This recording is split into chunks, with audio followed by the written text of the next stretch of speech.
L'argent gouverne le monde. Personne n'en possède davantage que l'investisseur financier BlackRock. La société dispose de plus de 6 000 milliards de dollars d'actifs. Ils proviennent majoritairement de gros investisseurs, mais aussi de millions de petits épargnants. Lorsqu'on brasse autant d'argent, on peut influencer des entreprises, des politiciens et même des États. Avec quelles conséquences pour nous tous? Pourquoi en sait-on aussi peu sur le plus grand des géants de la finance mondiale? Personne ne voulait me parler autrement que sous couvert d'anonymat.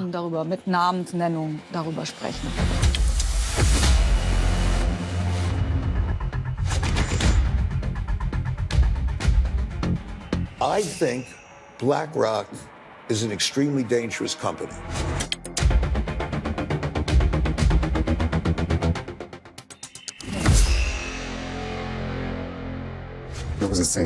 On disait qu'on nageait avec les requins.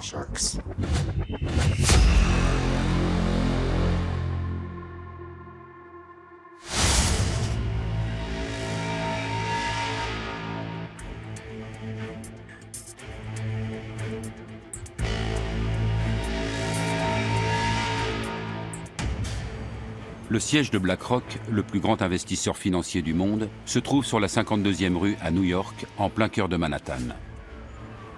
Non pas sur Wall Street, mais dans un quartier de bureaux ordinaire.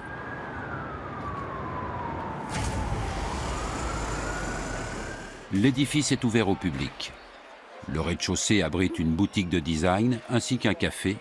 Un pianiste est là pour créer une ambiance raffinée. Une cascade artificielle et de la verdure forment une oasis de bien-être.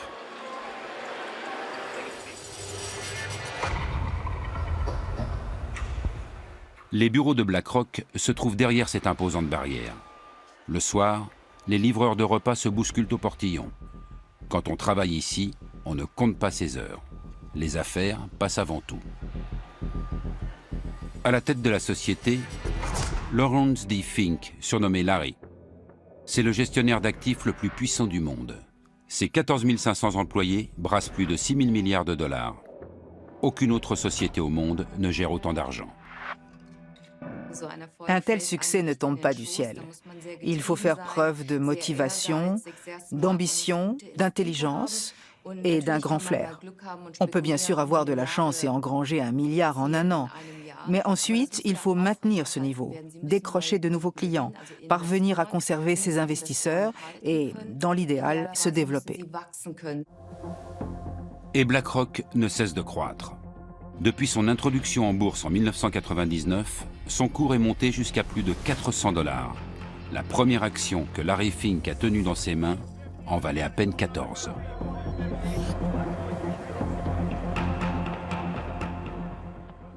La journaliste boursière Heike Burter a suivi l'ascension de BlackRock depuis le début et a écrit un livre sur le sujet. À ce jour, c'est le seul ouvrage à se pencher sur les opérations financières de la multinationale. BlackRock travaille avec ce que Wall Street appelle OPM, Other People's Money, l'argent des autres. C'est celui que les financiers préfèrent utiliser. BlackRock a même érigé cela en système. Il travaille avec l'argent de fonds de pension, d'assurance et de petits épargnants. Toute personne désireuse d'investir son argent peut s'adresser à BlackRock, qui va l'investir pour elle. Parmi les clients de BlackRock, on trouve de gros investisseurs, comme le fonds souverain norvégien ou le fonds de pension californien CalPERS. Les sommes placées se comptent souvent en milliards. À partir d'une dizaine de millions, BlackRock fournit un conseil personnalisé.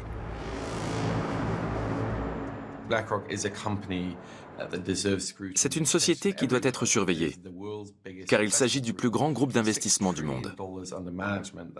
Avec 6 000 milliards de dollars d'actifs, elle est plus grosse que la plupart des banques, du moins en termes d'argent brassé.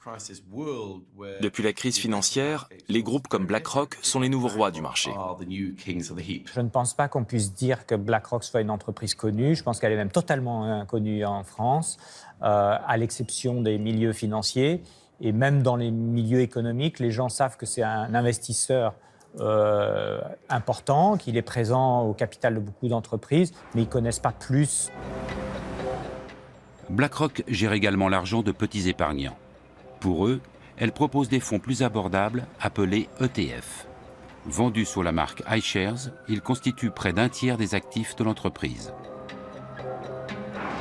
India, China, Brazil, iShares, small caps, large caps, iShares, industrials, low cost. Every dollar counts. iShares. BlackRock vante la grande diversification des risques de ses ETF, ce qui attire les petits épargnants échaudés par la crise. Mais certaines voix s'élèvent pour dire que la multinationale a trop d'argent, qu'elle domine les marchés et pourrait mettre en danger l'ensemble du monde financier si elle se retrouvait en difficulté. Larry Fink réfute cependant ces critiques. The reality is, the capital markets are the capital markets. I don't control the capital markets. The whole world controls the capital markets, all the participants. L'influence de Larry Fink sur les marchés est-elle réellement aussi faible qu'il le prétend? Il est permis d'en douter. Au cours de la décennie qui a suivi la crise financière de 2009, BlackRock est devenu le plus gros investisseur du monde, en grande partie grâce aux ETF.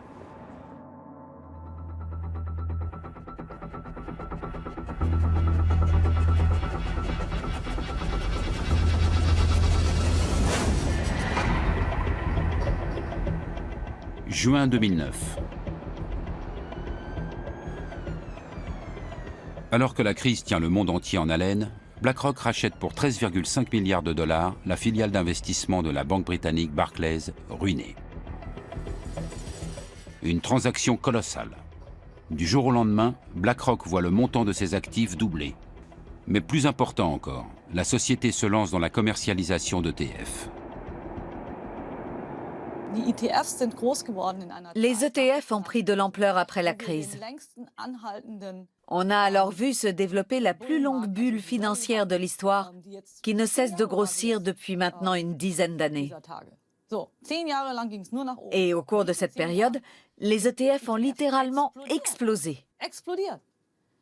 Et leur croissance se poursuit. Pas une fois ils n'ont été ébranlés. Depuis 2009, des centaines d'ETF inondent les marchés boursiers. BlackRock permet à n'importe qui d'investir même de petites sommes. Bien que la marque iShares évoque un produit Apple, elle appartient à BlackRock. La société gagne de l'argent en facturant la gestion de ses fonds. Ses tarifs sont nettement inférieurs à ceux de ses concurrents, mais avec 2000 milliards de dollars placés dans les ETF, l'affaire reste juteuse.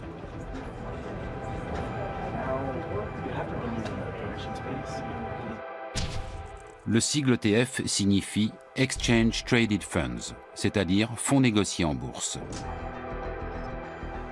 Le principe est simple. On achète non plus des actions individuelles, mais la valeur d'un indice boursier. Prenons un exemple. Si quelqu'un achète un ETF qui réplique les performances du CAC 40, il investit en fait dans les 40 entreprises qui y sont répertoriées. Désormais, la valeur de l'ETF suivra toujours celle de l'indice. Si le CAC 40 grimpe de manière globale, l'ETF augmente aussi. S'il chute, l'ETF baisse également. Ainsi, plus personne ne décide des actions qu'il faudrait acheter. L'ETF suit automatiquement la valeur de la sélection d'investissement qui compose l'ensemble de l'indice. On fait un placement sur tout un marché ou sur un segment de marché. Tous les constructeurs automobiles, toutes les actions européennes ou ce que vous voulez. C'est un peu comme chez un marchand de glace. Il y a des ETF à tous les parfums.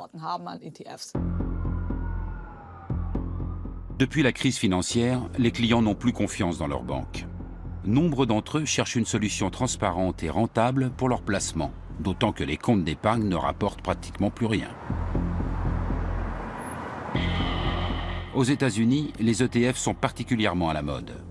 Actuellement, 2800 milliards de dollars sont placés dans les fonds négociés en bourse.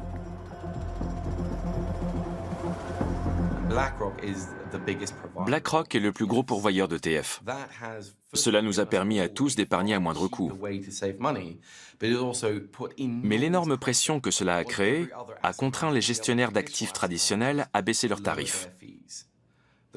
L'an dernier, le prix de ces services est tombé à un niveau historiquement bas, 2 fois moins élevé qu'il y a 20 ans. Tout le monde a fait d'énormes économies.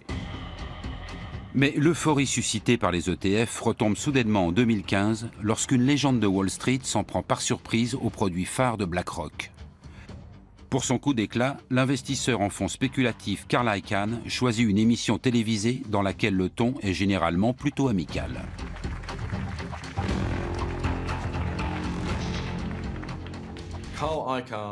Carl Icahn est l'archétype, comment le dire poliment? C'est l'archétype du type qui est tellement riche qu'il se fout tout simplement de tout. Il peut dire ce qu'il veut. Et il lui arrive parfois d'être impertinent.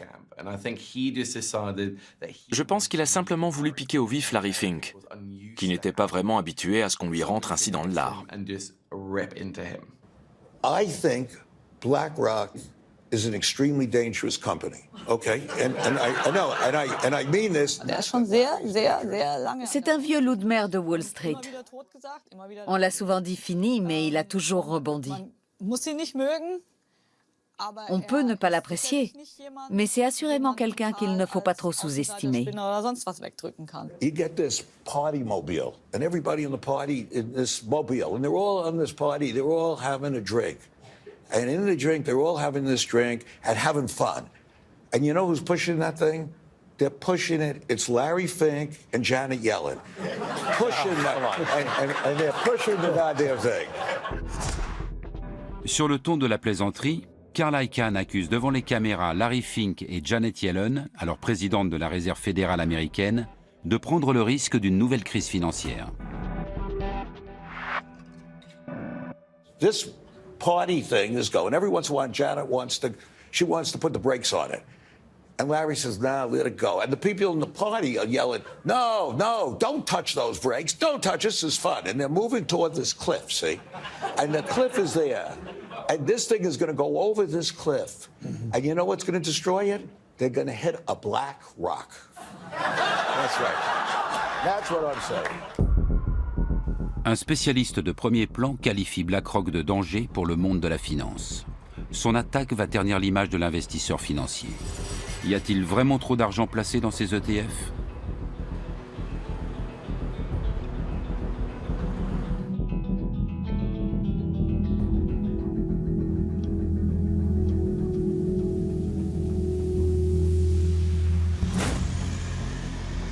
Depuis la crise financière, l'Europe est unanime sur un point. Plus jamais l'argent du contribuable ne doit servir à sauver les banques. Depuis 2014, c'est la BCE, la Banque centrale européenne, qui est chargée de les réguler et de les contrôler.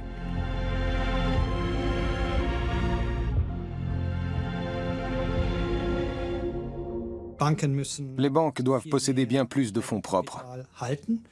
Avant la crise, elles en avaient peut-être 8 ou 9% en moyenne. Aujourd'hui, dans la zone euro, elles en ont généralement entre 13 et 14%. C'est une moyenne. Les chiffres peuvent varier. Le siège allemand de BlackRock se situe non loin de la BCE. Gestionnaire d'actifs à l'échelle mondiale, la multinationale brasse aujourd'hui bien plus d'argent que la plupart des banques. Mais elle est nettement moins contrôlée. Puisque ce n'est pas un établissement bancaire et qu'elle n'accorde pas de crédit, elle n'est pas considérée comme étant d'importance systémique. On dit qu'un établissement présente une importance systémique dès lors qu'il est susceptible, en cas de difficulté, de provoquer dans le système financier un choc qui pourrait avoir un effet négatif sur l'économie réelle. Voilà comment je définirais l'importance systémique. BlackRock pourrait-elle être classée dans cette catégorie? Selon une étude du Conseil de stabilité financière, un organisme de surveillance créé par le G20 à la suite de la crise, les activités de BlackRock ont pris des proportions considérables. Si pour une raison quelconque ses clients venaient à vendre en bloc leurs ETF, tous les marchés boursiers pourraient être menacés. Et dans leur sillage, des milliers d'entreprises dont les actions plongeraient.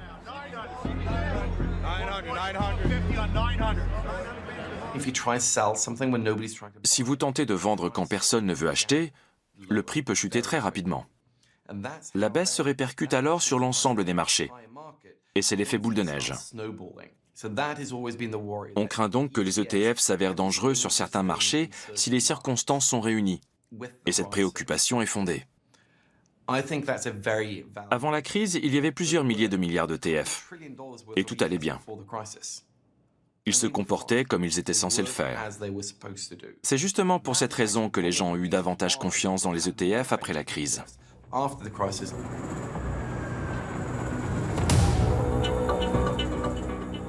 Même si les ETF ont bien résisté à l'époque, certains signaux indiquent qu'il pourrait un jour en aller autrement. Comme lors du krach éclair de mai 2010, où les cours plongent subitement. Une grande partie des transactions concernent des ETF. Ce correspondant à Wall Street n'arrive pas à y croire.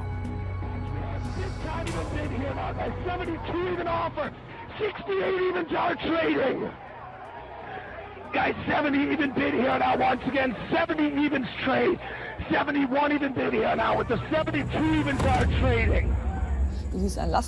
Un camion vous fonce droit dessus. Il accélère. Vous devez alors évaluer s'il parviendra à freiner avant d'arriver sur vous ou s'il va simplement vous écraser. Vous devez prendre une décision. Après quelques minutes, le cauchemar prend fin. Les cours remontent aussi vite qu'ils ont chuté. Aujourd'hui encore, on ne sait pas vraiment ce qui s'est passé ce 6 mai 2010. Mais une chose est sûre, les ETF étaient particulièrement impliqués. Alors que se passerait-il si tout le monde voulait les vendre? Qui sauverait le système?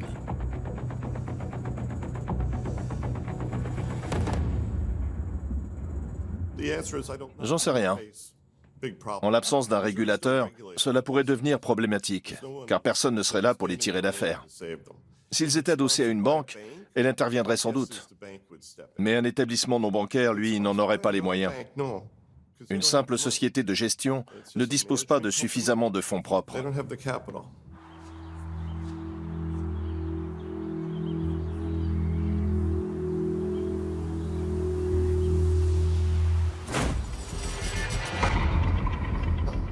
Les fournisseurs d'ETF devraient-ils donc aussi constituer des réserves comme les banques?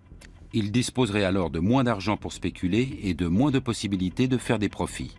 Un scénario cauchemardesque pour les gros gestionnaires d'actifs comme BlackRock.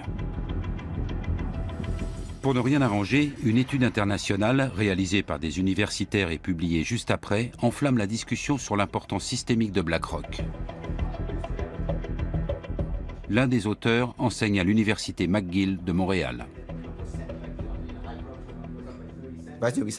Je ne sais pas si notre étude prouve son importance systémique. En tout cas, elle indique que nous devons repenser le problème de la stabilité des marchés financiers. Il ne faut plus seulement réguler les banques, que l'on sait réglementer car on connaît très bien les risques qu'elles peuvent présenter, mais aussi les autres instituts financiers. L'étude s'intitule sobrement « Qui a peur de BlackRock ?» Les résultats n'ont a priori rien d'extraordinaire. Dès que BlackRock investit sur les marchés avec ses ETF, on constate un net retrait des autres investisseurs. Visiblement, la simple présence de la multinationale inquiète les autres gestionnaires financiers. L'explication est explosive. Ils craignent à l'évidence que BlackRock et les autres géants du secteur soient subitement obligés de retirer leurs gigantesques investissements.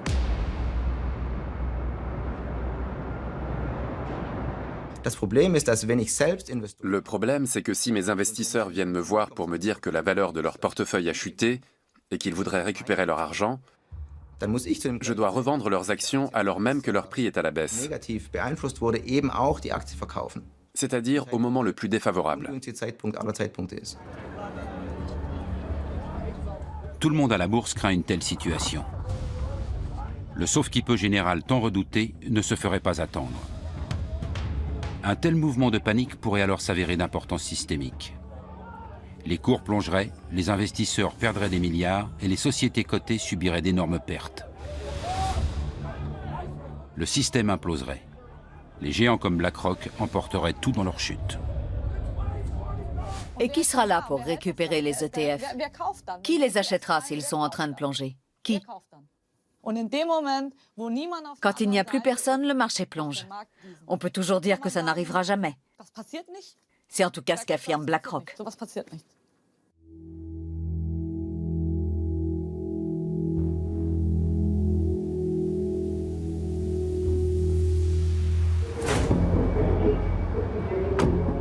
nous nous rendons en Californie pour rencontrer un ancien salarié de BlackRock. Nous devons lui garantir un anonymat total. Il a trop peur que cette interview ne compromette son avenir professionnel. Notre informateur a vendu de nombreux ETF. La pression exercée par BlackRock pour conquérir ce marché était énorme. Il cherche peut-être à créer un duopole. Une telle chose serait très mauvaise. Face à BlackRock, ne subsisterait plus alors qu'un seul autre pourvoyeur d'ETF. On n'en est d'ailleurs pas très loin. Avec Vanguard, le numéro 2 du marché, BlackRock se partage déjà les 2/3 du marché américain. En Europe, les iShares représentent près de 50% des ETF. Des millions d'Américains veulent sécuriser leur épargne retraite grâce à des ETF. Ils placent une partie de leurs revenus chez BlackRock qui leur versera plus tard une pension. Le groupe est d'importance systémique, dans la mesure où il gère une part significative de l'épargne retraite de la population américaine. Dans ce tribunal se joue un procès croustillant. BlackRock contre BlackRock, entreprise contre salarié. L'entreprise aurait violé son obligation fiduciaire à l'égard de ses employés. La plainte évoque une véritable cannibalisation. BlackRock aurait constamment transféré l'argent de leur pension entre différents fonds médiocres et encaissé des frais à chaque opération. Cela signifierait que BlackRock, par appât du gain, a réduit les pensions de ses propres salariés dans le seul but d'accroître ses bénéfices. Le préjudice s'élèverait à des millions de dollars.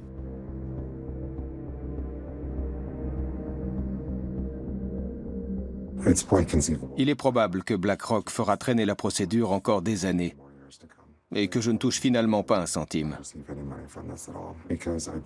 J'estime que BlackRock a manqué à son obligation fiduciaire.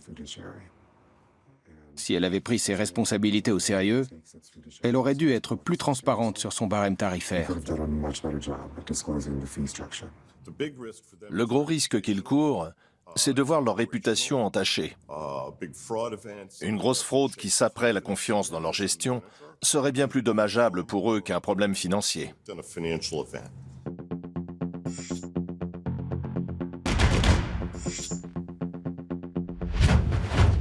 Plus que son argent, BlackRock doit défendre sa réputation. Car si elle perd la confiance de ses clients, ses affaires sont menacées. Le groupe est aujourd'hui le plus gros investisseur sur les marchés mondiaux. Il est donc en mesure de les influencer. Mais quel est le secret d'un tel succès ?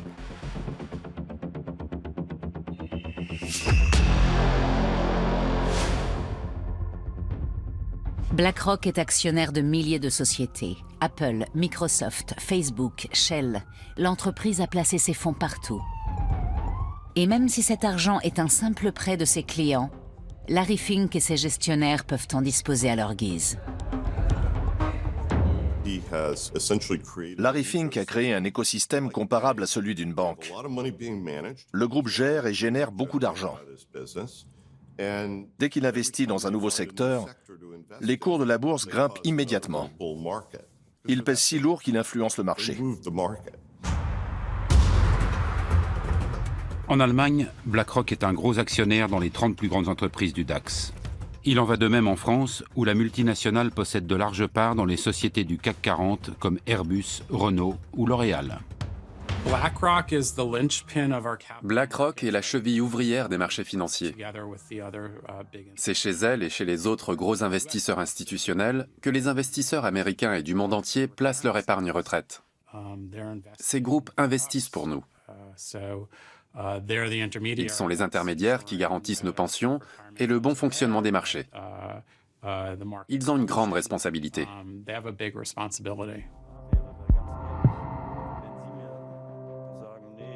Une responsabilité à l'échelle mondiale. Et pourtant, presque personne ne connaît la société. Durant des semaines, nous tentons d'entrer en contact direct avec elle. Après de nombreux appels et mails, notre demande d'interview est définitivement refusée.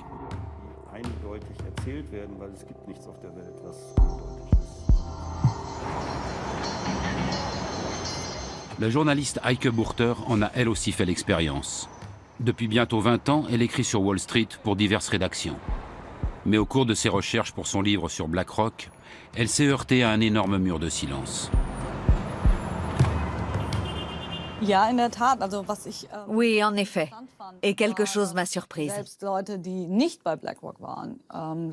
Même parmi les gens extérieurs à BlackRock, ceux qui y avaient travaillé autrefois, qui espéraient y entrer un jour ou qui collaboraient simplement avec la société, personne ne voulait me parler autrement que sous couvert d'anonymat.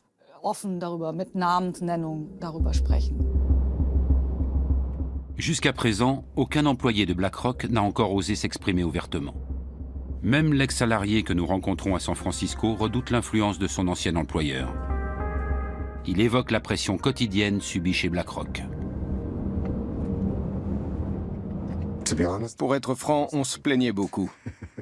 C'était un environnement très stressant. L'organisation était très horizontale et il y avait pas mal de jeux de pouvoir. Beaucoup de gens voulaient avoir l'air important et gravir les échelons. Les plaintes étaient nombreuses. Quand je travaillais là-bas, on avait l'habitude de dire qu'on nageait avec les requins. Notre informateur développait des fonds pour les marchés internationaux. Ces produits devaient attirer des investisseurs du monde entier, avec de gros bonus à la clé en cas de succès. En cas d'échec, pression et stress. Et chez BlackRock, la définition de la réussite était claire.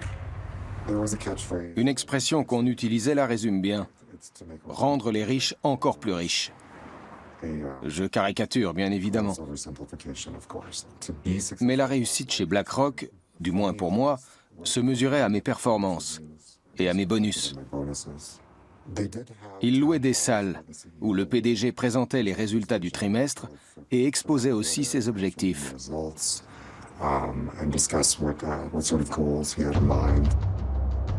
Ce qui se passe à l'intérieur de la société ne fuite presque jamais. Suivant l'adage, discrétion est mère de confiance. Mais qu'est-ce que BlackRock a de plus que les autres ?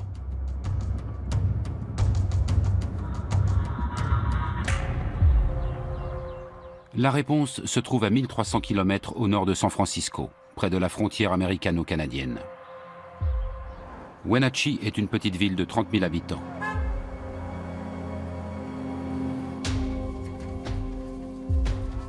Le climat y est propice à la culture des fruits.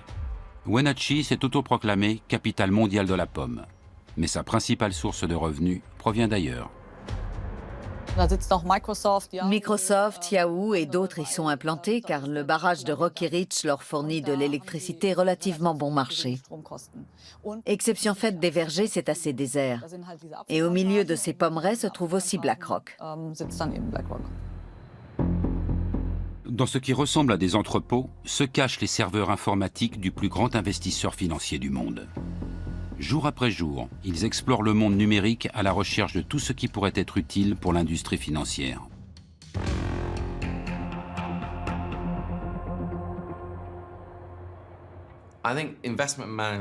La gestion de placement est grandement tributaire de l'information et elle utilise donc bien plus de données que d'autres secteurs. Pas seulement les chiffres du PIB, du chômage ou du cours de la bourse, mais aussi les images satellites, les données de cartes bancaires, etc.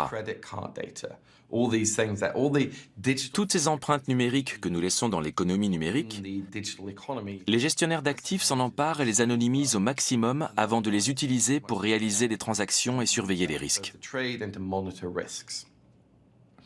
Et dans ce domaine, Larry Fink a une longueur d'avance. Le moindre mouvement boursier, la déclaration la plus anecdotique d'un ministre, tout est enregistré par les ordinateurs de BlackRock. La popularité des actions sur les réseaux sociaux sert également à évaluer la valeur des placements. Et tout cela sans intervention humaine. BlackRock a développé son propre programme d'analyse surnommé Aladdin. Une intelligence artificielle qui prend de nombreuses décisions toute seule. C'est évidemment le système qui est à la base de la gestion de risque, qui est la spécialité de BlackRock et qui permet effectivement de faire ce type d'investissement avec des coûts faibles. Dans le conte, le garçon des rues, Aladdin, avec un seul dé, s'enrichit avec l'aide d'un génie. Chez BlackRock, c'est le système informatique Aladdin avec 2 dés qui enrichit l'entreprise. Le programme réalise chaque semaine 200 millions de calculs afin de conseiller ou déconseiller certains placements. Prenons un exemple. BlackRock veut savoir si cela vaut la peine d'accorder des prêts immobiliers dans une région donnée.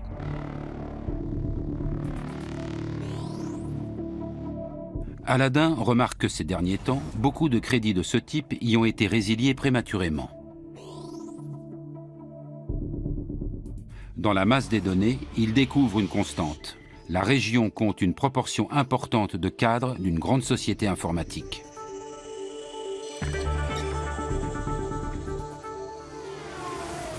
Le problème, c'est qu'ils sont souvent mutés. Alors BlackRock dit, sachant cela, nous n'allons pas investir dans des hypothèques ici, parce que si les gens déménagent souvent, elles nous reviendront quasiment à chaque fois. Aladdin dissuade donc les clients de BlackRock d'accorder hâtivement des prêts immobiliers dans ce genre de région. Car si les cadres déménagent régulièrement et résilient souvent leurs prêts, ils paient finalement moins d'intérêt que ce qui était prévu au départ. Solution proposée, augmenter les taux des prêts immobiliers dans les environs des grandes sociétés informatiques.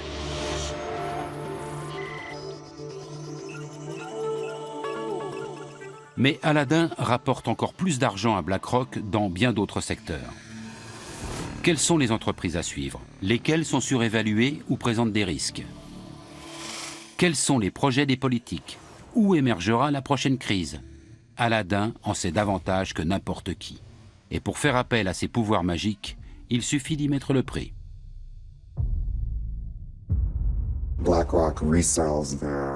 BlackRock conditionne les informations qu'elle collecte en fonction des besoins et les revend à de très grosses entreprises qui pourront ainsi gérer leurs propres actifs. En fait, Aladdin est une plateforme de gestion des risques. Aladdin est la clé de tout. BlackRock vantait déjà son pouvoir dans une vidéo promotionnelle en 2013. La banque de données y est ouvertement présentée comme un outil presque omniscient. I'm smarter than any algorithm. More powerful than any processor.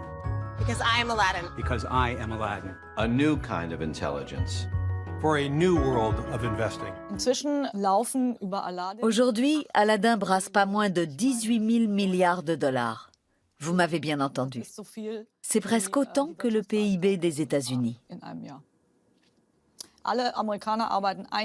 Les Américains travaillent une année entière pour réunir cette somme qui, quotidiennement, au moment où nous parlons, passe par Aladdin.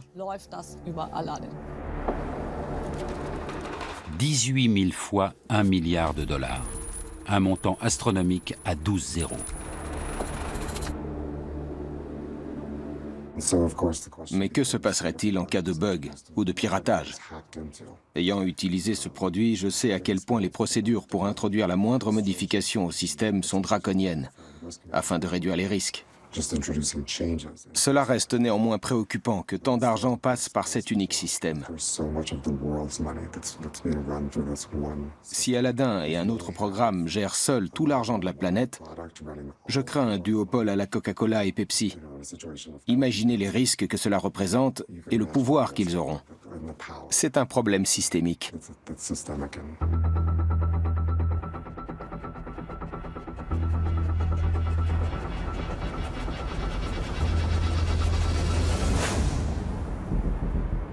À la fin des années 1970, il n'y a pas de meilleur endroit que Wall Street pour gagner de l'argent rapidement.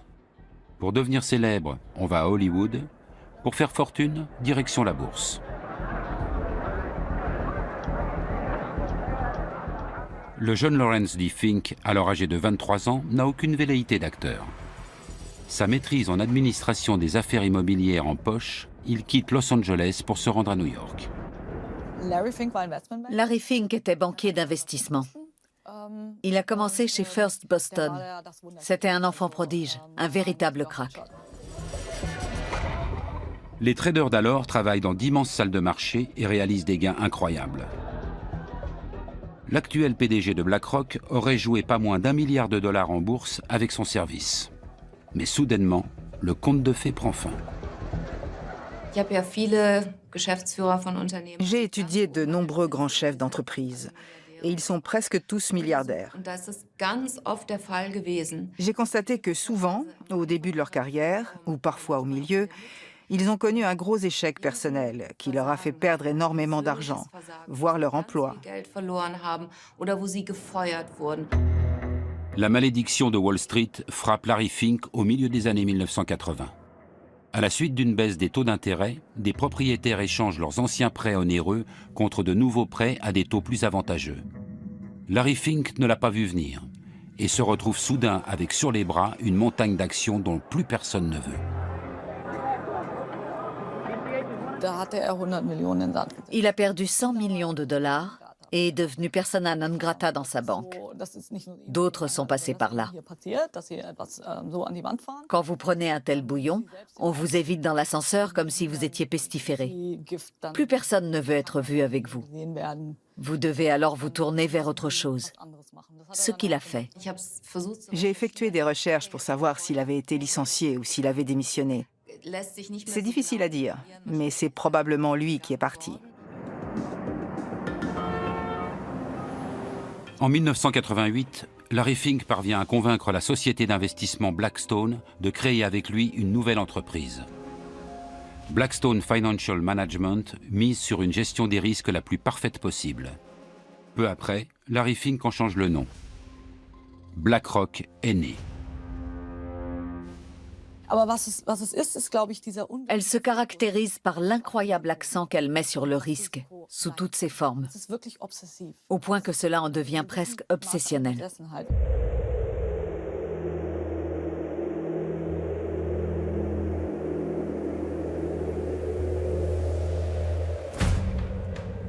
Davos, sismographe des risques et des opportunités de l'économie mondiale.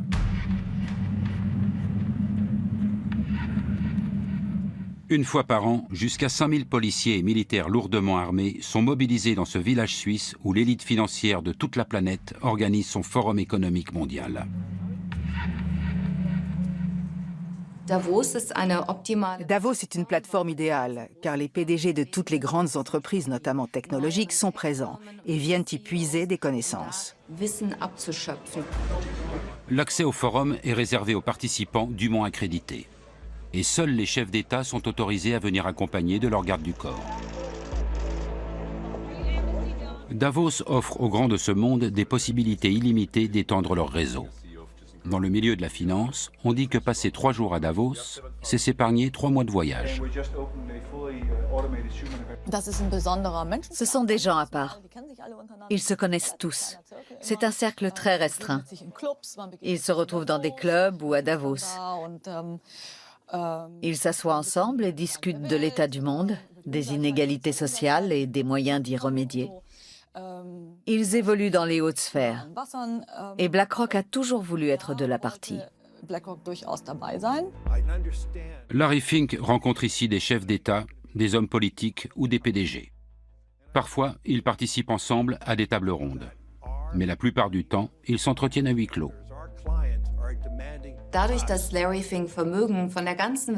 Larry Fink gère des actifs du monde entier. Cela va d'un fonds gouvernemental koweïtien à un fonds de pension allemand, en passant par une assurance australienne. Comme il a accès à toutes ces données, dans lesquelles il puise depuis plus de 20 ans, il a un aperçu unique de l'état du monde de la finance. Et grâce à cela, il produit à son tour ses propres données. Il est une pierre angulaire de cet immense réseau de personnes. Les interviews de Larry Fink sont rares. Dans celle-ci, réalisée à Davos, il évoque ses débuts et son premier job dans la boutique de chaussures de son père. At 10 years old, I was required to learn how to sell shoes and help my father. Well, I learned how to deal with people pretty early in my career, and it was a great learning lesson how to deal with people, how to appeal to people's needs, and I was a pretty good shoe salesman. Il s'agit là d'une des rares anecdotes personnelles connues au sujet de Larry Fink. Elle vise à donner l'image d'un homme d'affaires consciencieux et à réduire le fossé qui sépare depuis longtemps l'homme de pouvoir des petits investisseurs.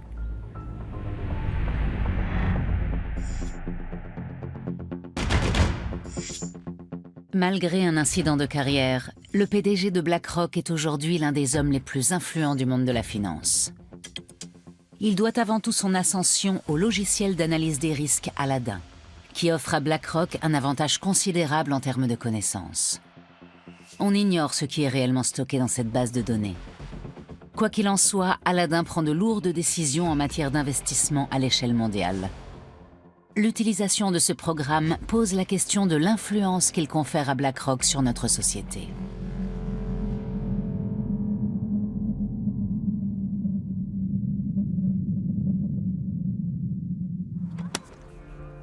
La fondation allemande Ethicon se préoccupe de la responsabilité sociale des entreprises.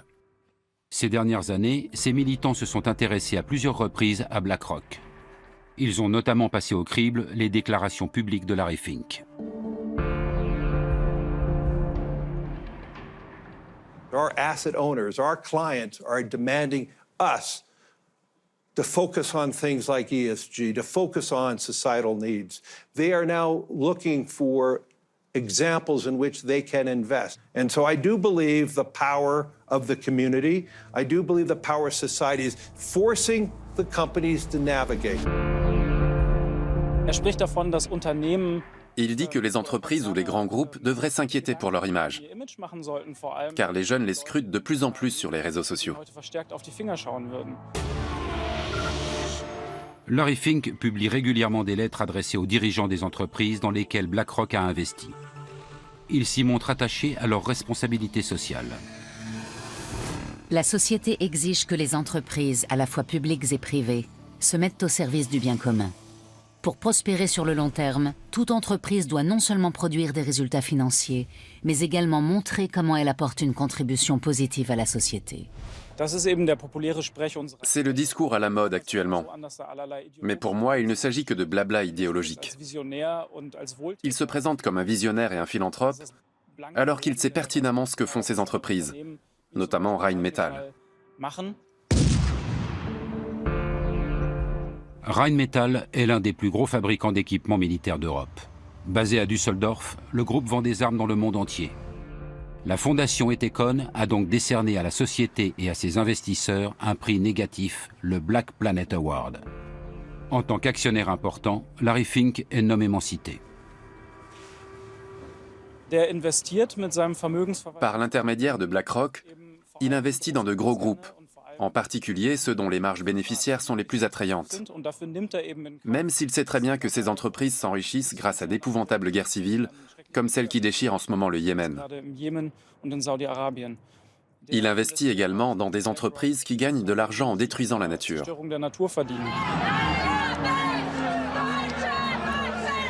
BlackRock s'enrichirait-elle grâce à l'industrie de la guerre? De fait, l'action Rheinmetall a pris énormément de valeur. Depuis 2016, son cours a grimpé d'environ 70%. BlackRock investit aussi dans d'autres groupes d'armement. Est-ce en adéquation avec les lettres de Larry Fink dans lesquelles il appelle à plus de justice et de responsabilité vis-à-vis de l'environnement?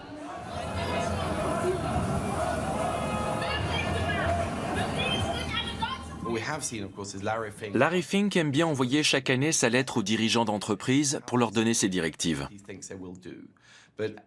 Mais comme le Financial Times et d'autres journaux l'ont déjà fait remarquer, ce discours ne correspond pas toujours à ce que disent les gestionnaires de fonds de BlackRock au conseil d'administration des entreprises. En d'autres termes, les déclarations d'intention de Larry Fink n'ont rien à voir avec la réalité. BlackRock privilégie les investissements les plus rentables et non les plus éthiques. Comme avec Rheinmetall, qui continue de vendre des armes à l'Arabie Saoudite par l'intermédiaire de filiales, et ce, malgré l'interdiction d'exporter décrétée par le gouvernement allemand. Et peu importe si le régime saoudien torture ses ressortissants et assassine les journalistes indésirables. On l'a notamment vu avec l'affaire Jamal Khashoggi. Peu après, une conférence devait avoir lieu en Arabie Saoudite et de nombreux chefs d'entreprise ont dû reconsidérer leur participation. Larry Fink ne s'y est pas rendu, mais quand on lui a demandé s'il allait cesser toute relation commerciale avec le pays, il a clairement répondu que non. BlackRock refuse de s'exprimer sur le sujet devant notre caméra. Mais dans un document publié en 2018, les choses sont claires. En définitive, un seul critère est retenu par la société au moment de décider si elle soutient ou non la politique commerciale d'une entreprise.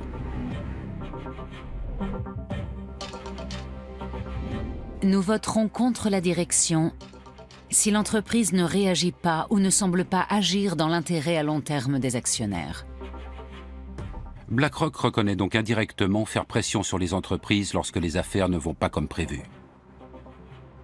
Dans ce même document, la société indique également qu'elle souhaite promouvoir des critères ESG, c'est-à-dire environnementaux, sociaux et de gouvernance. Mais elle ajoute: les critères ESG sont souvent mal compris et on croit qu'ils impliquent de tenir compte des valeurs sociales et politiques dans le processus d'investissement. Il n'en est rien.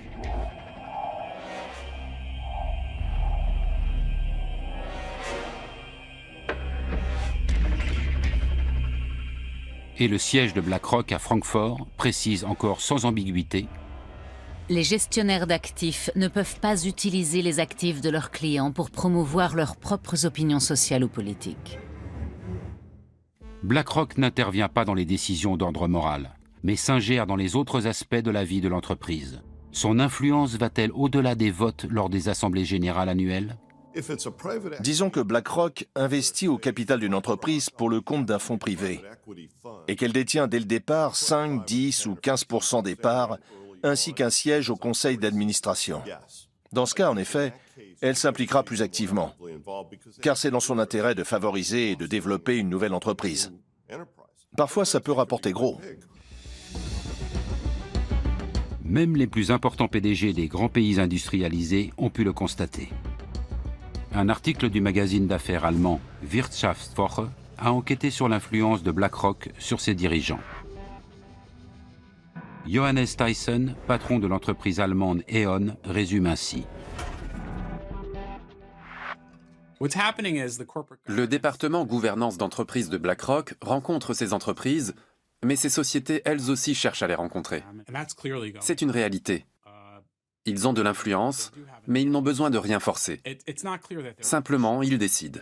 Le PDG d'une grande entreprise cotée en bourse se doit d'avoir une vue d'ensemble complète de ses actionnaires. Il a intérêt à ce qu'il s'agisse en majorité de gros fonds d'investissement plutôt que d'une multitude de petits actionnaires ou de fonds spéculatifs. Mieux vaut avoir de gros joueurs qui possèdent 5 ou 7% de vos parts avec leurs clients parce que ça vous apporte de la stabilité.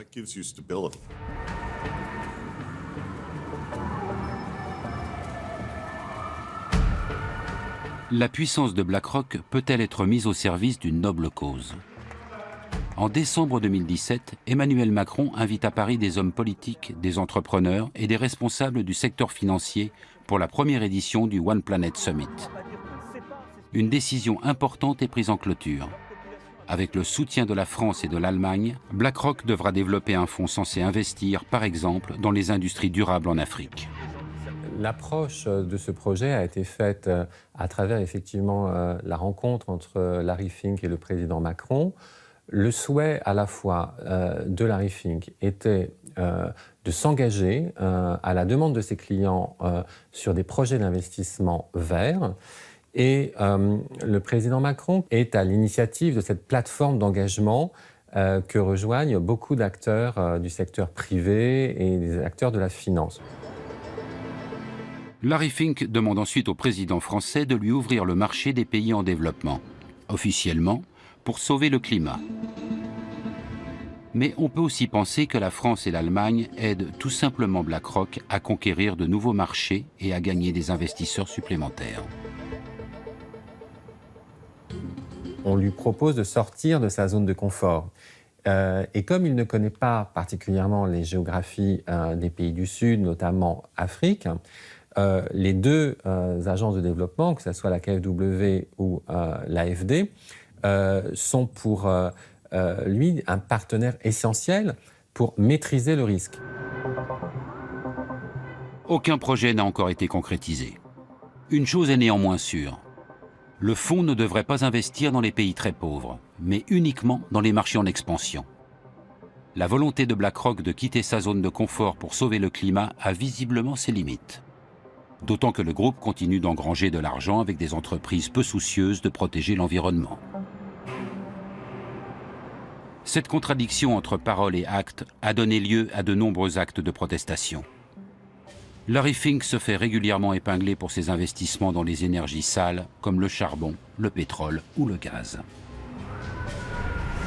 We're here in New York City today outside of BlackRock headquarters to give Larry Fink the only award that he really deserves, an award recognizing him as a climate fraud.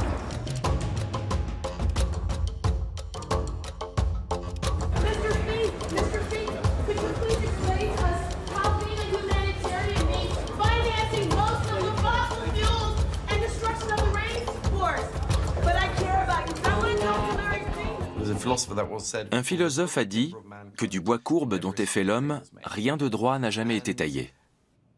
Et BlackRock reste une entreprise, malgré ce que peut en dire Larry Fink.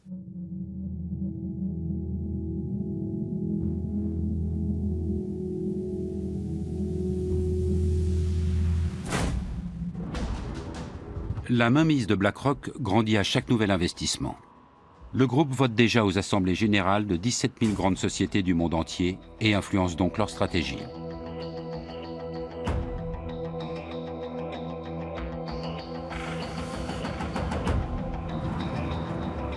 Pour le chercheur Martin Schmaltz, c'est une bonne raison d'étudier scientifiquement l'influence de l'investisseur financier. Étant donné que BlackRock est le principal actionnaire de très nombreuses entreprises, quelles conséquences cela a-t-il pour l'économie mondiale ? J'imaginais que Bill Gates était l'actionnaire majoritaire de Microsoft, de même que Steve Jobs ou Tim Cook chez Apple, ou encore Mark Zuckerberg chez Facebook, comme la presse peut le laisser entendre. Mais il s'avère qu'il n'en est rien. J'ignorais totalement que dans ces sociétés, les plus gros actionnaires sont non pas les fondateurs, mais Vanguard, BlackRock ou d'autres investisseurs de ce type.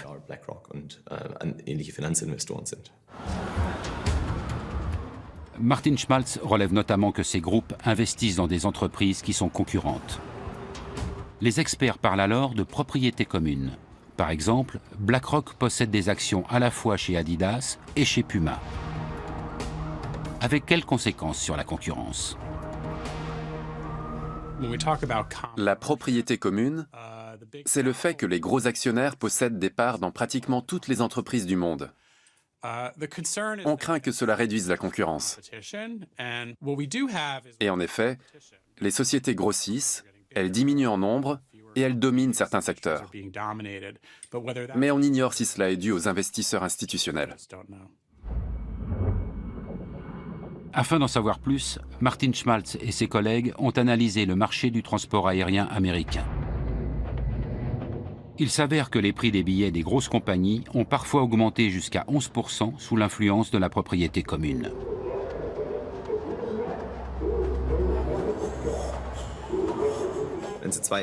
Disons que vous possédez une compagnie aérienne, et moi une autre, et que nous décidons d'échanger une partie de nos actions afin de devenir propriétaires à part égale. Nous avons alors beaucoup de propriétés communes. Les chiffres montrent que lors de telles transactions, généralement moins extrêmes que dans cet exemple, les prix du marché augmentent, en l'occurrence ceux des billets. Et inversement, quand vous revendez une partie de vos actions afin de réduire votre propriété commune, alors les prix baissent à nouveau. Les recherches de Martin Schmaltz montrent l'influence de la propriété commune sur le comportement des dirigeants d'entreprises concurrentes. Quand ils savent que leurs propres investisseurs ont des parts dans d'autres entreprises, ils ont tendance à moins se battre sur le terrain de la concurrence. Ce faisant, ils amorcent une spirale dangereuse. Si le PDG de la première entreprise fait un peu moins d'efforts pour réduire les coûts, et peut ainsi accroître ses profits, et que le PDG de la seconde fait de même, alors les coûts vont augmenter globalement dans le secteur.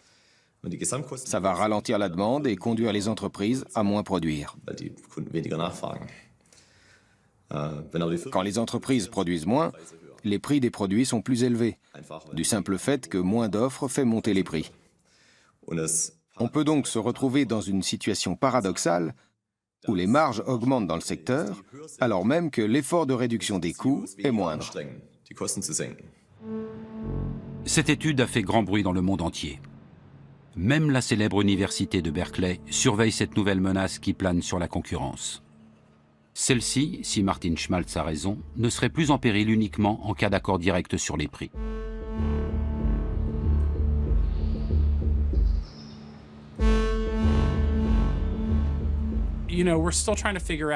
Nous essayons encore de vérifier si tout cela est cohérent, ne serait-ce que dans cette branche. Je dirais pour ma part qu'une seule étude universitaire ne prouve rien. Il faut en mener plusieurs sur un même sujet. Assurément, celle-ci est inquiétante et mérite d'être approfondie, mais elle n'est en rien irréfutable.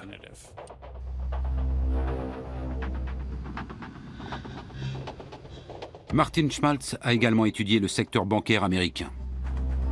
Là encore, plus la propriété commune est importante, plus les frais de compte sont élevés et plus les intérêts perçus par les clients sont faibles.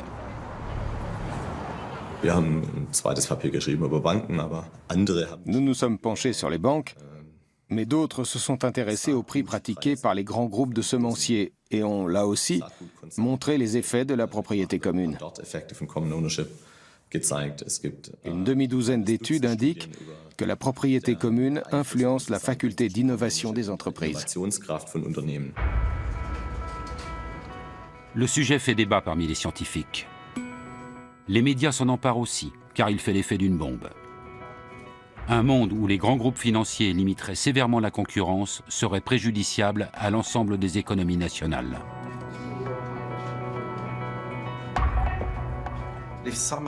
Si la concurrence disparaît, nous allons nous retrouver, dans le pire des cas, avec un capitalisme de copinage, ce qui n'est pas sain. Nous en sommes encore bien loin, mais certaines hypothèses avancées par Martin Schmaltz et d'autres sont fascinantes. Ce qu'elles soulèvent doit nous pousser à la vigilance et à la réflexion, car BlackRock et d'autres grands pourvoyeurs d'ETF continuent de grossir.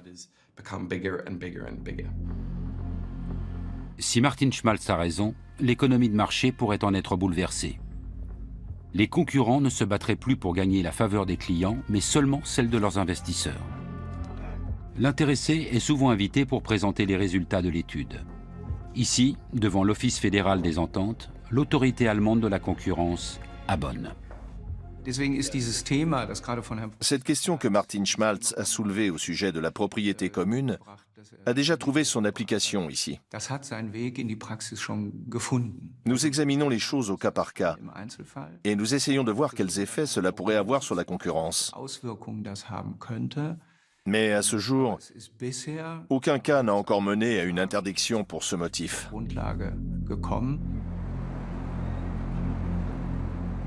BlackRock et les autres investisseurs financiers ne tiennent pas à ce que le contrôle des achats d'actions soit renforcé. Rien d'étonnant à cela. D'après les spécialistes, les 3 plus gros fonds d'investissement seraient actionnaires majoritaires dans 90% des 500 plus grandes entreprises américaines. La propriété commune est donc la règle et non l'exception.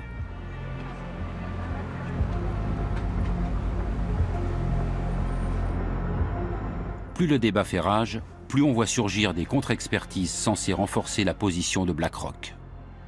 La direction de l'entreprise ne manque pas une occasion de critiquer les conclusions de Martin Schmaltz.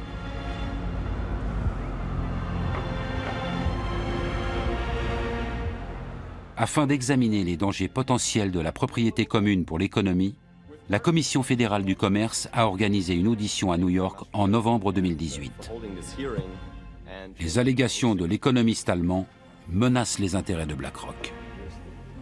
La réponse des représentants de la direction de l'investisseur n'en est que plus cinglante. One of the suggested remedies for common ownership is to limit portfolios to one company per sector. In that case, virtually all diversified portfolios would no longer be viable. This engagement plays an important role in the corporate accountability chain, which has value not just for shareholders, but for society as a whole. En clair, BlackRock lutterait pour le bien-être de la société et le professeur d'Oxford aurait commis de nombreuses erreurs. Sa compétence scientifique est explicitement remise en cause. BlackRock nous fait également parvenir d'innombrables contre-expertises. La pression exercée sur Martin Schmaltz est considérable. On a le sentiment que leur pouvoir s'étend jusque dans les milieux universitaires.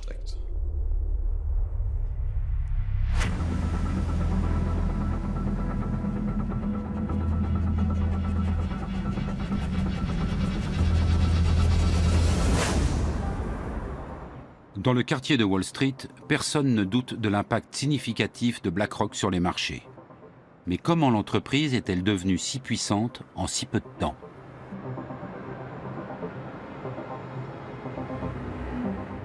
Au moment de la crise, BlackRock ne jouait aucun rôle à Wall Street. Ce sont principalement les banques qui ont failli faire sombrer l'économie mondiale.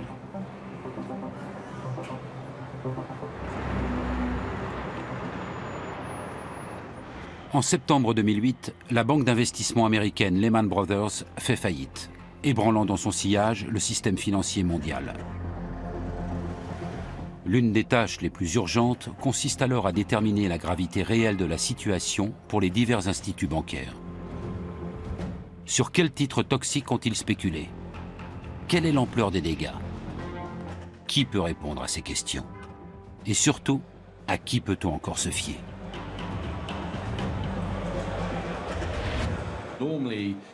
En temps normal, la BCE et les différents gouvernements seraient allés demander conseil à Goldman Sachs, JP Morgan ou la Deutsche Bank. Mais après la crise, c'était politiquement délicat. Alors quand vous cherchez quelqu'un qui connaît vraiment bien les marchés, vous vous tournez vers les investisseurs, les gestionnaires de fonds qui passent leur journée à réfléchir au marché et à leur bon fonctionnement. Il était donc naturel qu'ils deviennent des conseillers de premier plan. Aux États-Unis, le secrétaire au Trésor et la Réserve fédérale s'adressent à Larry Fink et chargent BlackRock d'analyser les comptes d'AIG, le plus grand groupe d'assurance du monde. Larry Fink assure au directeur de la Réserve fédérale de New York, Timothy Geithner, qu'Aladin permettra à son équipe de reconnaître les titres toxiques. Le programme informatique de BlackRock devient la bouée de sauvetage de la Réserve fédérale, totalement démunie. Aucun appel d'offres n'est réalisé. Ces projets ne s'obtiennent pas sans relation. Bien sûr, ils sont annoncés. Mais avec BlackRock, étonnamment, on fait souvent valoir qu'il fallait aller vite, trouver quelqu'un en urgence. Le contrat suivant ne tarde pas à venir. Le président américain Barack Obama et Timothy Geithner doivent sauver Citigroup. Personne ne sait exactement combien de créances douteuses détient la banque. BlackRock entre dans son calculateur toutes les informations et les données concernant le géant bancaire. Résultat, le gouvernement américain alloue à ce dernier des milliards de dollars d'aide publique.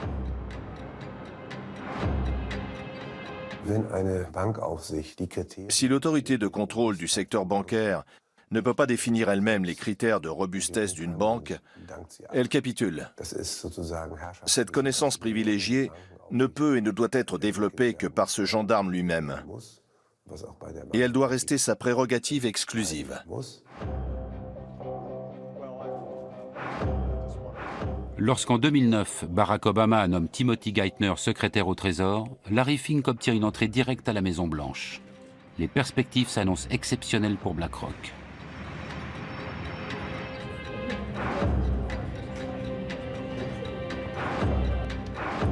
À mesure que ses liens avec la Réserve fédérale et le secrétaire au Trésor se renforcent, de nouveaux domaines d'activité s'ouvrent pour BlackRock, désormais chargé de tester la résistance des banques américaines.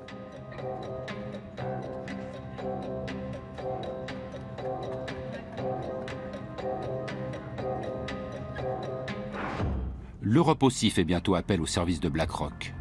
À la suite de la crise financière, l'Union européenne renforce la réglementation sur les banques. En 2014, la BCE est chargée du contrôle bancaire européen.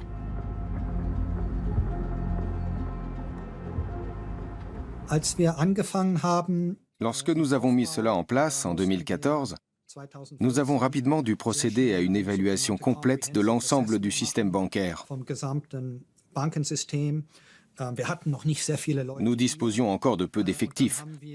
C'est pourquoi nous avons aussi sollicité l'aide de consultants externes pour nous aider à mettre tout cela sur pied. L'avantage, c'était que certains travaillaient pour d'autres autorités de contrôle international. Nous avons donc pu intégrer les bonnes pratiques de chacun d'entre eux.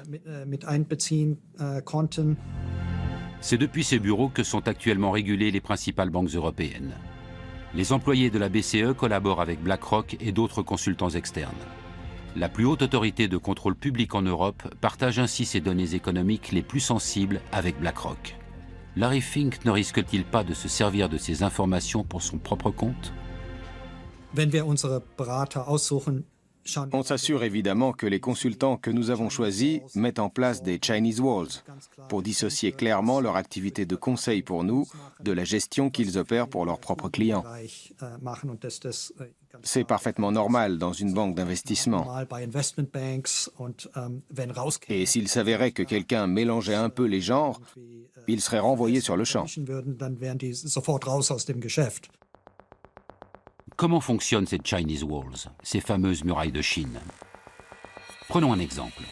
En tant que consultant auprès de la BCE, BlackRock a accès à des renseignements exclusifs sur la valeur d'une banque. En théorie, la multinationale pourrait utiliser ses connaissances à son avantage pour spéculer à Wall Street. Mais cela serait totalement illégal. Par conséquent, les services d'analyse et d'achat doivent être séparés par une barrière infranchissable. Chaque société embauche à cet effet des employés supplémentaires censés protéger ces murailles. Ces gens sont assis à côté des gestionnaires de fonds et leur disent « Vous ne devriez pas faire ceci. Vous ne pouvez pas parler à ces personnes. » Ou encore « Vous devez déclarer cela. » Il y a aussi différents programmes de contrôle informatique. Nous savons que l'être humain excelle dans l'art de contourner ces contrôles. Le souvenir de la crise est néanmoins encore très frais. Pour l'heure, il y a quelques pommes pourries dans le panier, car il y en a toujours. Mais cela ne constitue pas une menace imminente. Les Chinese Walls peuvent-ils réellement prémunir contre tout délit d'initié? Le doute est permis lorsque l'on revient sur la crise de l'euro. En juillet 2015, BlackRock a en effet acheté des obligations d'État grecques au moment même où le monde entier spéculait sur une prochaine chute de leur valeur. Ce que presque personne ne savait à l'époque, c'est que BlackRock venait d'éplucher les comptes des banques grecques à la demande de la BCE. BlackRock a-t-elle utilisé illicitement ces informations? Peu de temps après, la faillite de la Grèce a été évitée et les primes de risque sur les obligations d'État grecques ont chuté, ce qui s'est avéré rentable pour la multinationale. Pour sa défense, BlackRock rappelle qu'elle est une société réglementée. L'équipe de consultants indépendants qu'elle a montée en 2008 est, dit-elle, strictement séparée des services d'investissement, y compris physiquement. En outre, elle est régulièrement soumise à des contrôles techniques et opérationnels. Le Chinese Wall, c'est le grand mythe de la finance, c'est ce qu'on a toujours dit. C'est la raison pour laquelle on a séparé, notamment aux États-Unis, toutes les activités entre le marché, les activités de détail. En général, ça fonctionne un certain temps. Et puis, comme dans toutes les murailles, il y a toujours des trous par lesquels les choses peuvent passer. En Grèce, le groupe américain éveille à nouveau les soupçons. Alors que le pays lourdement endetté est pressé par l'Union européenne de privatiser ses bâtiments publics, BlackRock investit dans l'immobilier avant tout le monde. C'est l'ancien banquier Paskalis Bouroris qui organise la privatisation pour le compte de l'État. Peu de temps après, il obtient un poste de direction dans la succursale grecque de BlackRock. Pour la BCE, les conseils d'une société de fonds financiers sont chers, même avec les Chinese Walls. Mais elle espère reprendre bientôt son indépendance. D'année en année, au fil des tests de résistance, le rôle des consultants s'est amenuisé. Il est fort probable que d'ici 2020, nous ne fassions plus appel à aucun d'entre eux et que nous utilisions notre propre expertise.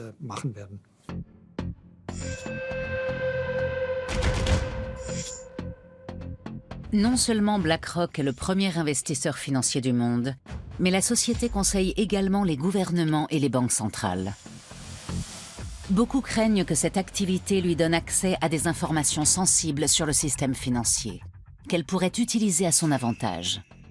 Mais même si BlackRock ne tire aucun parti de ses connaissances d'initié, une question se pose. À quel point est-elle liée au monde politique ?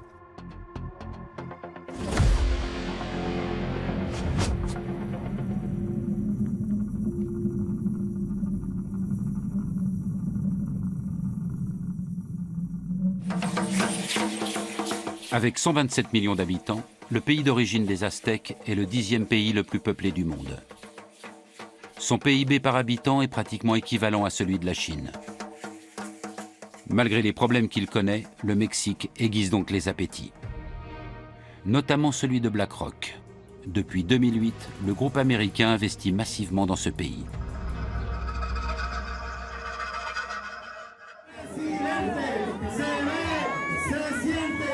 À l'approche des élections présidentielles de 2018, la multinationale a des raisons de s'inquiéter lorsqu'un nouveau candidat se présente. Il s'agit d'un politicien de gauche, Andrés Manuel López Obrador, ancien maire de Mexico.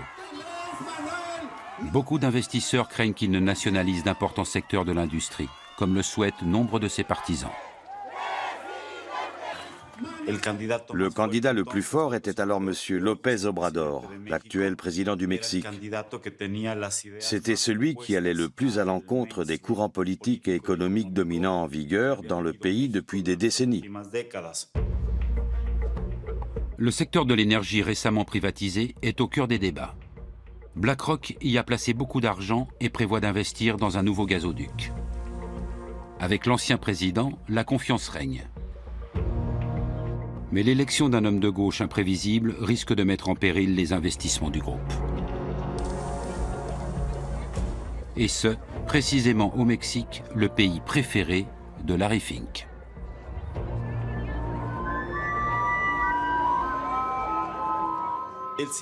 Il a toujours eu une relation privilégiée avec le Mexique. Il a souvent répété qu'il aimait ce pays. Et une chose est sûre, BlackRock a investi plus de 60 milliards de dollars dans divers fonds au Mexique. Le contraste ne pourrait être plus grand. Alors que BlackRock brasse des milliers de milliards de dollars à travers le monde, le modeste siège du parti de López Obrador se situe dans un quartier populaire de Mexico.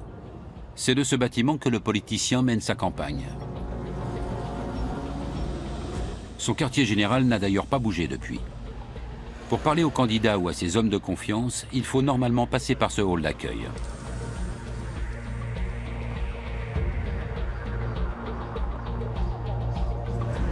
Larry Fink en est toutefois dispensé lors de sa venue en mai 2018.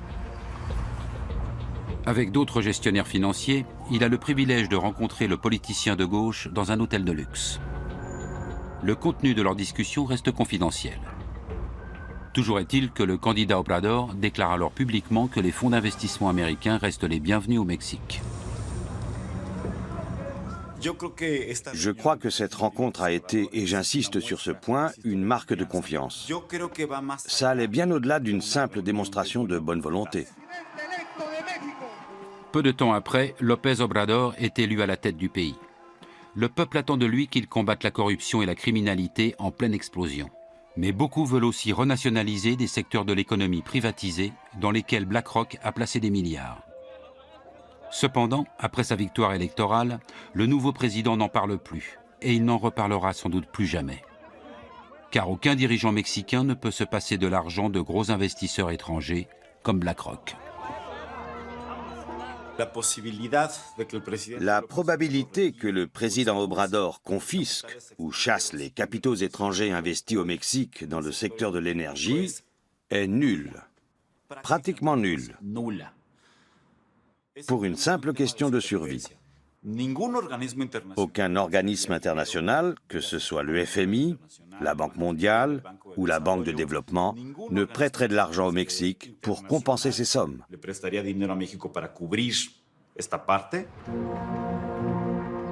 BlackRock s'est fermement établi dans le secteur énergétique mexicain il y a une dizaine d'années. Mais ce n'est que récemment que la journaliste Claudia Ocarranza a regardé de plus près le contrat signé à l'époque. Avec peu de moyens, elle enquête sur les lobbies pour le compte de l'organisation non gouvernementale PODER.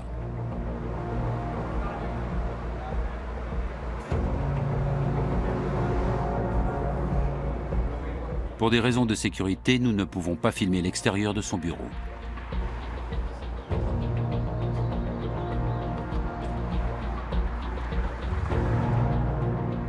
Au cours de ses investigations, la journaliste a découvert un réseau de relations entre les milieux politiques et économiques au sein de l'élite dirigeante du Mexique. Un nom revenait sans cesse, celui de BlackRock. Depuis 2011, des personnalités importantes du pays entretiennent des relations étroites avec le groupe financier. Pour commencer, BlackRock a engagé le fils de Carlos Slim. Le premier entrepreneur du Mexique, à l'époque l'homme le plus riche du monde, était en très bons termes avec la multinationale. Peu après, BlackRock a engagé Gerardo Rodríguez Regordosa.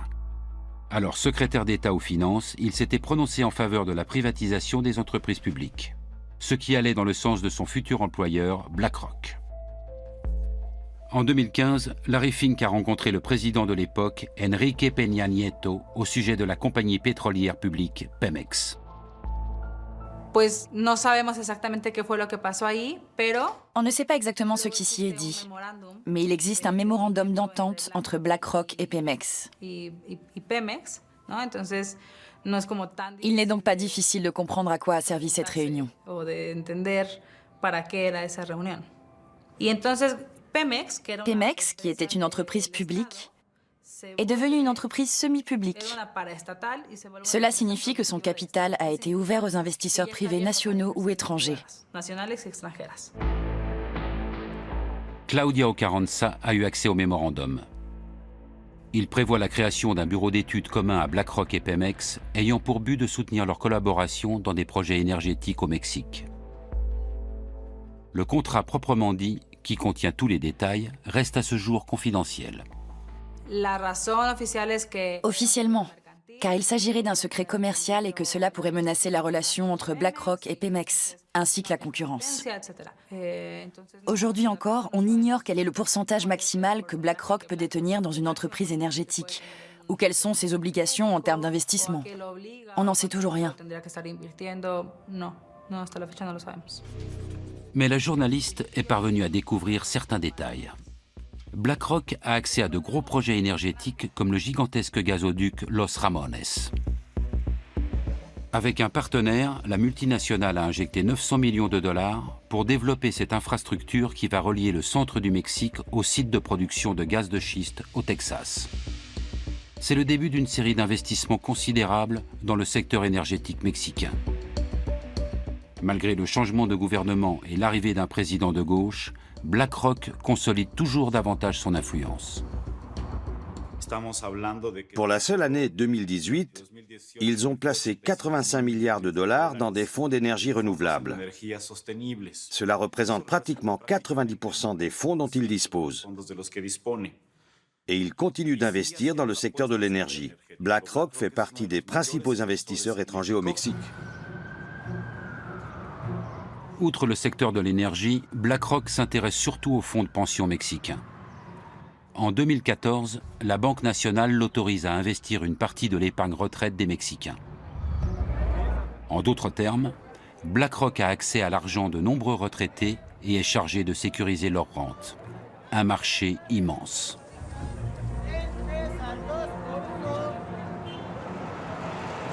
L'autorisation émane de la Commission nationale du système d'épargne pour la retraite, la CONSAR. Et ce, bien qu'un gestionnaire de BlackRock soit alors poursuivi pour délit d'initié.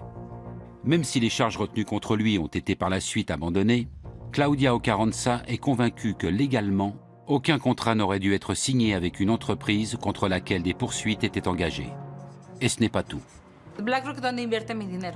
Dans quoi BlackRock investit-elle mon argent? Pourquoi la CONSAR n'oblige-t-elle pas ses gestionnaires de fonds à révéler ces informations? La journaliste ne cesse de découvrir de nouveaux liens. C'est Isaac Portnoy qui aurait signé le contrat lucratif pour BlackRock. Auparavant, il travaillait justement pour la CONSAR, chargé de valider l'accord. Après quelques années chez BlackRock, Portnoy est ensuite allé chez Pemex, la société avec laquelle BlackRock a investi des milliards dans le secteur mexicain de l'énergie. La boucle est bouclée.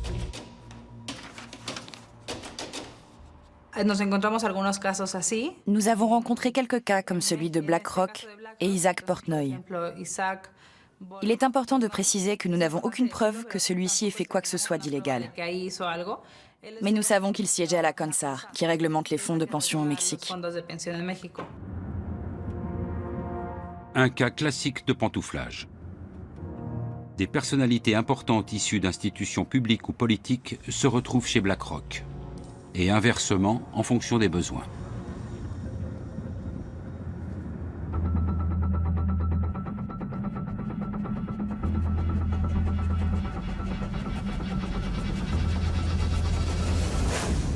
Mein Name ist Friedrich Merz, mit E, anders als in Ihrer Einladung, die Sie bekommen haben.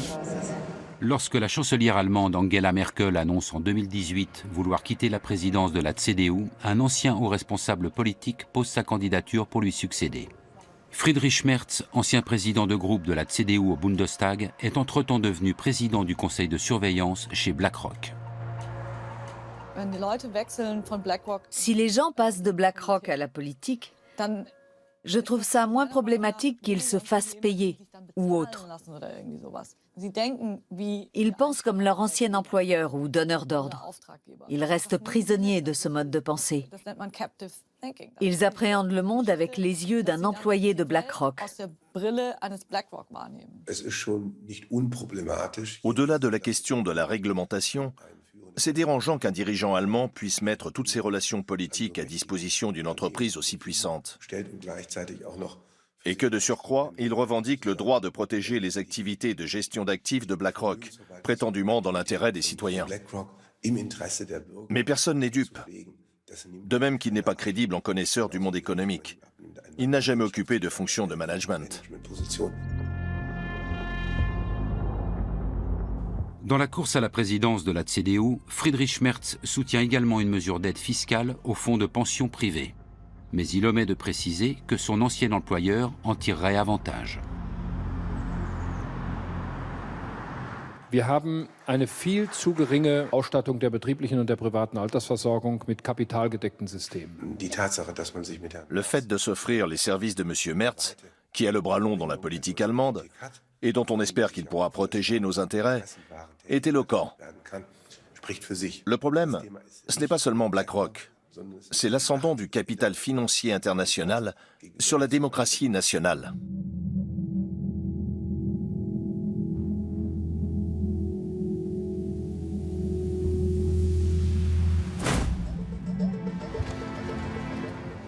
En France, 5 mois après l'élection présidentielle de 2017, une rencontre mémorable a lieu à l'Élysée.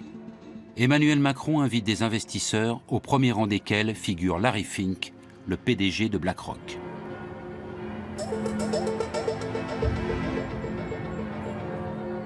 Le président français souhaite attirer les grands gestionnaires de fonds du monde dans l'Hexagone. Voilà pourquoi il avait déjà rencontré Larry Fink à plusieurs reprises, peu après sa prise de fonction.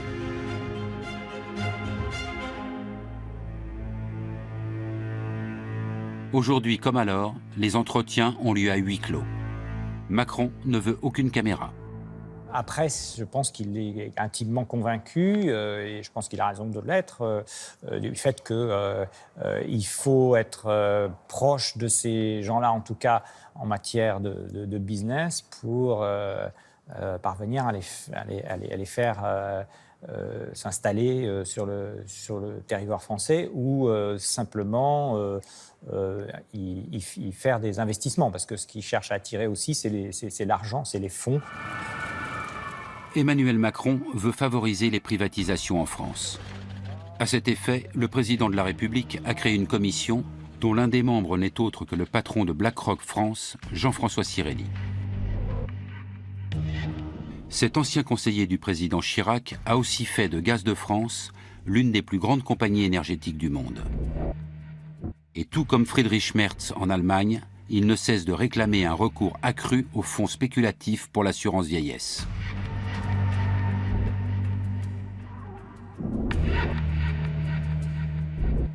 Nous faisons une étude chaque année pour savoir ce que veulent les Français pour leur retraite. En même temps, ils sont conscients que les régimes obligatoires ne suffisent pas pour assurer le niveau de vie qu'ils souhaitent à leur retraite. Et donc, je crois qu'il est très important qu'il y ait un nouveau pilier et qu'il y ait un nouveau pilier pour développer ces produits. Pendant que les lobbyistes financiers comme BlackRock renforcent leurs liens avec Emmanuel Macron, le gouvernement français se heurte au mouvement des Gilets jaunes. Ces derniers s'élèvent contre ces réformes économiques libérales et sont révoltés contre les politiques qui laissent les géants de la finance se partager le monde entre eux.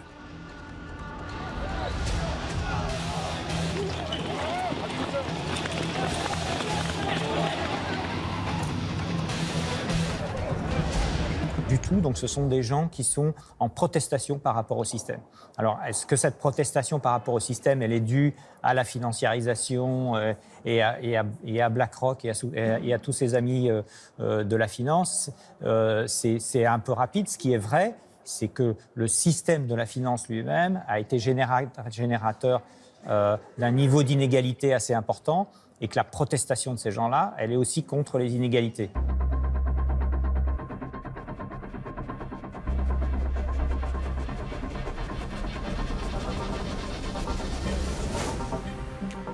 En Allemagne aussi, la résistance face au monde de la finance s'organise. De plus en plus de citoyens se sentent menacés.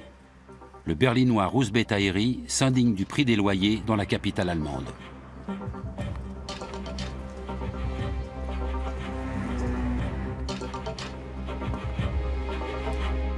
Il est particulièrement révolté par l'influence des investisseurs financiers au sein de l'entreprise immobilière Deutsche Wohnen. Car pour un logement rénové situé dans une zone résidentielle comparable, elle augmente parfois les loyers 2 fois plus que ne le ferait la ville. Beaucoup pensent que l'actionnaire principal, BlackRock, n'y est pas étranger. Difficile de croire qu'une entreprise milliardaire comme BlackRock, ou plus exactement multimilliardaire, délaisse un tel investissement. Ils font ce qu'ils veulent.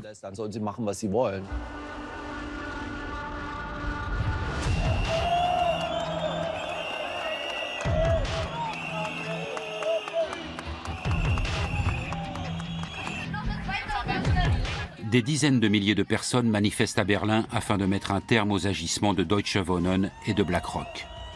Ils veulent exproprier la société immobilière pour obtenir une indemnisation. BlackRock perdrait alors l'un de ses plus gros objets d'investissement en Allemagne.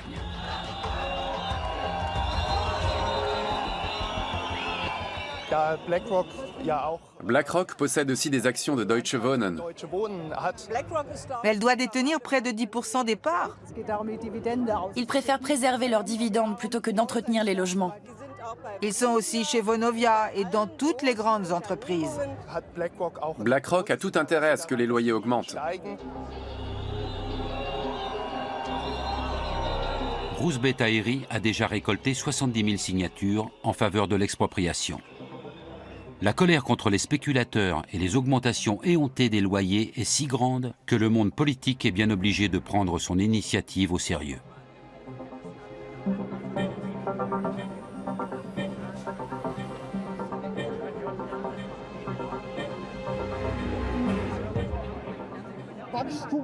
Seule la croissance leur importe. Et beaucoup se retrouvent au banc de la société car ils ne peuvent plus payer leur loyer.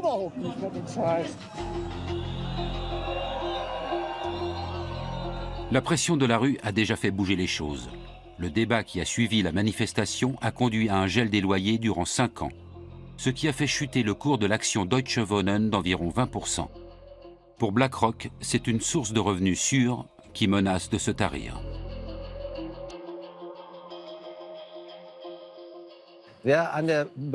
Quand on spécule en bourse, qui plus est sur le sort des locataires, on peut aussi perdre. Les petits actionnaires doivent également le savoir. Je n'ai absolument aucun état d'âme à porter préjudice à de gros investisseurs institutionnels comme BlackRock. Ils ont suffisamment nui à la société. Aucune autre société ne brasse autant d'argent que BlackRock. Elle a le bras long en politique et influence même des gouvernements. Mais personne n'en parle. Les gestionnaires de Larry Fink doivent faire passer l'éthique après les perspectives de profit.